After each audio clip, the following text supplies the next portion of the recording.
നമസ്കാരം. ക്യാപ്റ്റൻ ന്യൂസിലേക്ക് സ്വാഗതം. കേരള വ്യാപാരി വ്യവസായി ഏകോപന സമിതി സംസ്ഥാന കമ്മിറ്റി ഭാരവാഹികൾ സ്വന്തം വ്യാപാരികളെ വഞ്ചിച്ച് കോടികൾ തട്ടിയ ഒരു കഥയാണ് നിങ്ങളോട് പങ്കുവയ്ക്കാനുള്ളത്. 1955 തിരുക്കൊച്ചി ശാസ്ത്ര സാഹിത്യ ചാരിറ്റബിൾ സൊസൈറ്റി ആക്ട് പ്രകാരം വ്യാപാരി വ്യവസായികളുടെ ക്ഷേമത്തിനായി രജിസ്റ്റർ ചെയ്ത് പ്രവർത്തിക്കുന്ന ഒരു സംഘടനയാണ് കേരള വ്യാപാരി വ്യവസായി ഏകോപന സമിതി.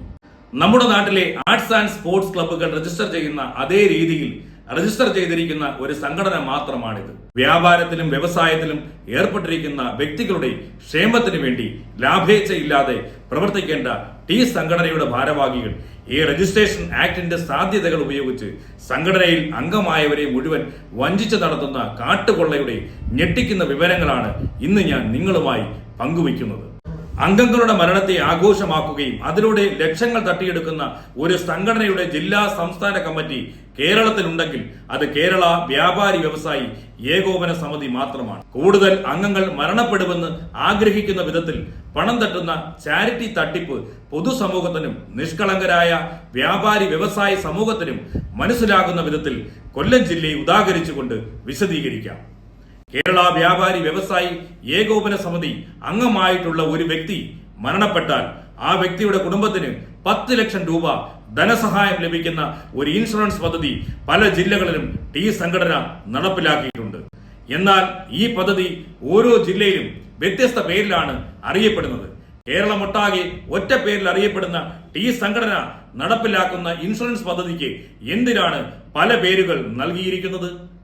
ഈ ചാരിറ്റി സഹായം ഉയർത്തിക്കാട്ടിക്കൊണ്ട് വ്യാപാരി വ്യവസായികൾ കൂടാതെ സ്ഥാപനങ്ങളിലെ തൊഴിലാളികൾക്ക് വരെ അംഗത്വം നൽകുന്ന ഉദാര സമീപനമാണ് ഈ സംഘടന സ്വീകരിച്ചു പോരുന്നത്. തനിക്ക് എന്തെങ്കിലും സംഭവിച്ചാലും കുടുംബത്തിന് 10 ലക്ഷം രൂപ ലഭിക്കുമെന്ന് ചിന്തയിൽ അംഗങ്ങളുടെ എണ്ണം ദിനംപ്രതി വർദ്ധിച്ചു വരുന്ന ഒരു സാഹചര്യമാണ് നിലവിലുള്ളതെന്ന് കഴിഞ്ഞ കാലങ്ങളിൽ ഈ സംഘടനയുടെ അംഗത്തിലുണ്ടായ വർധനവ് വ്യക്തമാക്കുന്നു. എന്നെ കേട്ടുകൊണ്ടിരിക്കുന്ന നിങ്ങൾക്കിപ്പോൾ തോന്നുന്നുണ്ടാകും ഇതൊരു നല്ല കാര്യമല്ലേ എന്ന്. അതിലെവിടെയാണ് കൊള്ളയുടെ ഭാഗമെന്ന്? ഇനി പറയുന്ന കണക്കുകൾ ശ്രദ്ധിച്ചു കേൾക്കുക. അപ്പോൾ നിങ്ങൾക്ക് മനസ്സിലാകും ഈ കാട്ടുകൊള്ളയുടെ വ്യാപ്തി. കേരള വ്യാപാരി വ്യവസായി ഏകോപന സമിതിയുടെ കൊല്ലം ജില്ലാ ഘടകത്തിന്റെ പത്രമാധ്യമങ്ങൾ വഴിയുള്ള പ്രസ്താവന പ്രകാരം കൊല്ലം ജില്ലയിൽ 26,000 പേരാണ് അംഗങ്ങളായിട്ടുള്ളത്. ഒരാൾ അംഗത്വം എടുക്കുമ്പോൾ 2,000 രൂപ അംഗത്വ ഫീസ് നൽകണം. 1,000 രൂപ മരണപ്പെടുന്ന വ്യക്തികളുടെ കുടുംബത്തിന് നൽകുന്നതിലേക്കുള്ള വരിയായി ഇൻഷുറൻസ് ഇനത്തിൽ നൽകണം.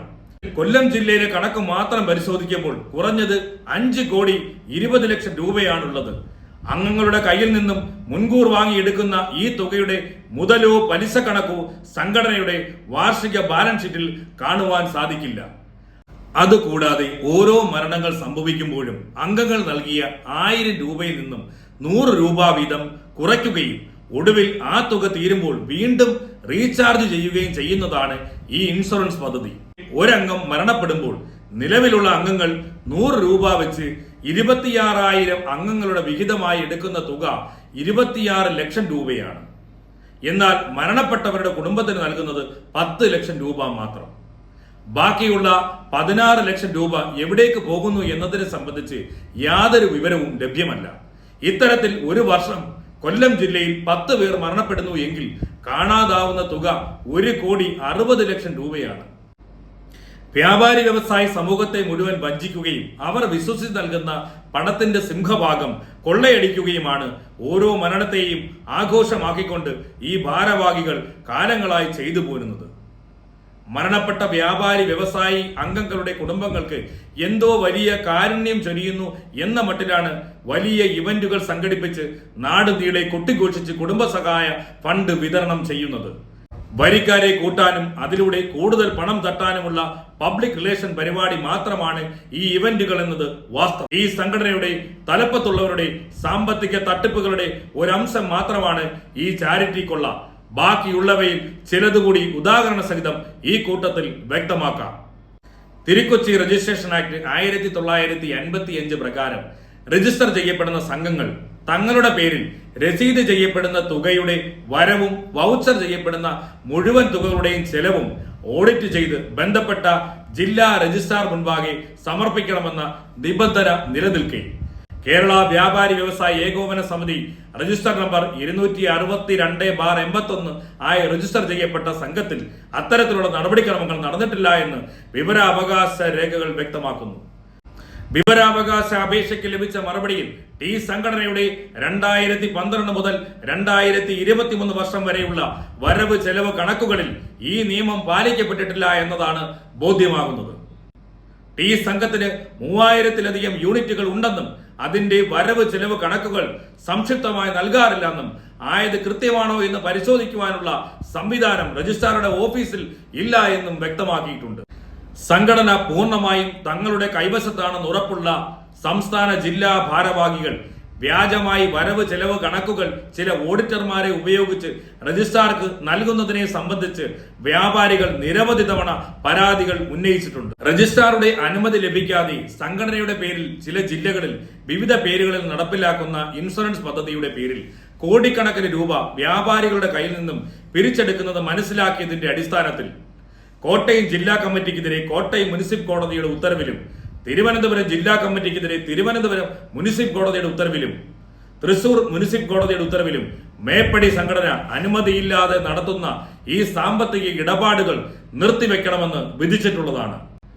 ഇത്തരം സാമ്പത്തിക തട്ടിപ്പുകൾക്കെതിരെ നടക്കുന്ന നിയമ പോരാട്ടങ്ങളുടെ ഭാഗമായി നിലവിൽ 3 ജില്ലാ കോടതികളിൽ നിന്നും പണപ്പിരിവ് നിർത്തിവെക്കാനുള്ള വിധി വന്നതിന്റെ അടിസ്ഥാനത്തിൽ കേരളത്തിലെ മുഴുവൻ ജില്ലകളിലും ബാധകമാകുന്ന ഒരു വിധി എപ്പോൾ വേണമെങ്കിലും സംഭവിക്കാവുന്നതാണ്. അതിനാൽ കേരളത്തിലെ വ്യാപാരി വ്യവസായികൾ പല ഇനത്തിലായി നൽകുന്ന തുകകൾ തിരികെ ലഭിക്കുമോ എന്ന കാര്യത്തിൽ തന്നെ അനിശ്ചിതത്വം നിലനിൽക്കുന്നു. കൂടാതെ യാതൊരു സർക്കാർ അംഗീകൃത രേഖകളും ഇല്ലാതെയാണ് ഈ സംഘടന ചാരിറ്റിയുടെ മറവിൽ ഇത്തരം പണപ്പിരിവുകളും സമ്മാന പദ്ധതികളും നടത്തി കോടിക്കണക്കിന് രൂപയുടെ സാമ്പത്തിക തിരിമറി നടത്തുന്നത്. കോടിക്കണക്കിന് രൂപയുടെ വരിസംഖ്യാ പിരിവും സമ്മാന പദ്ധതി പിരിവുകളും നടത്തുന്ന ഈ സംഘടനയ്ക്ക് നിലവിൽ GST രജിസ്ട്രേഷൻ പോലും ഇല്ല എന്നതാണ് ഞെട്ടിക്കുന്ന വസ്തുത. 2 വർഷത്തെ കണക്കുകൾ പരിശോധിക്കുമ്പോൾ തന്നെ 10,000 കോടി രൂപയുടെ സാമ്പത്തിക ഇടപാടുകളാണ് ഈ സംഘടന നടത്തിയിരിക്കുന്നത്. സർക്കാരിന് ലഭിക്കേണ്ട കോടിക്കണക്കിന് രൂപയുടെ നികുതി വരുമാനം പോലും സംഘടനാ ഭാരവാഹികൾ സ്വന്തം കാര്യത്തിന് വകമാറ്റുന്ന സംഘടിത സാമ്പത്തിക കുറ്റകൃത്യമാണ് കാലങ്ങളായി സംഘടന നടത്തി വരുന്നത്. അതുകൊണ്ട് തന്നെ ഈ സമിതിയുടെ പേരിൽ നടക്കുന്ന എല്ലാ സാമ്പത്തിക ഇടപാടുകളും അടിയന്തരമായി നിർത്തിവെച്ചുകൊണ്ട് കഴിഞ്ഞ 15 വർഷമായി സംഘടനയുടെ പേരിൽ ഓരോ അംഗത്തിൽ നിന്നും പിരിച്ചെടുത്ത മുഴുവൻ തുകയുടെയും വരവും സംഘടനയുടെ പേരിൽ ചെലവഴിച്ച മുഴുവൻ തുകയുടെ ചെലവും സംബന്ധിച്ച സമഗ്രമായ അന്വേഷണം നടത്തണമെന്നും രജിസ്ട്രാർ നിർദ്ദേശിക്കുന്ന വ്യക്തിയും സ്ഥാപനവും കൃത്യമായി ഓഡിറ്റ് ചെയ്ത് യാഥാർത്ഥ്യ ബോധത്തോടെയുള്ള തീർപ്പ് കൽപ്പിക്കുന്നതുവരെ ഈ സംഘടനയുടെ കൊടിയോ ചിഹ്നമോ രജിസ്ട്രേഷനോ ഉപയോഗിച്ച് കച്ചവടക്കാരിൽ നിന്നും പണപ്പിരിവ് നടത്താതിരിക്കാൻ സർക്കാർ ജാഗ്രത പുലർത്തണം. ഈ കാട്ടുകൊള്ളയ്ക്ക് നേരെ വിരലുയർത്താനും കേരളത്തിലെ വ്യാപാരി വ്യവസായ സമൂഹം ഒന്നടങ്കം ആർജവം കാണിക്കണമെന്നും ഈ വിഷയത്തെ സംബന്ധിച്ച് കൂടുതൽ രേഖകളും തെളിവുകളും നിങ്ങളിലേക്ക് അടുത്ത എപ്പിസോഡിൽ എത്തിക്കാമെന്ന് ഉറപ്പു നൽകിക്കൊണ്ട് നന്ദി, നമസ്കാരം.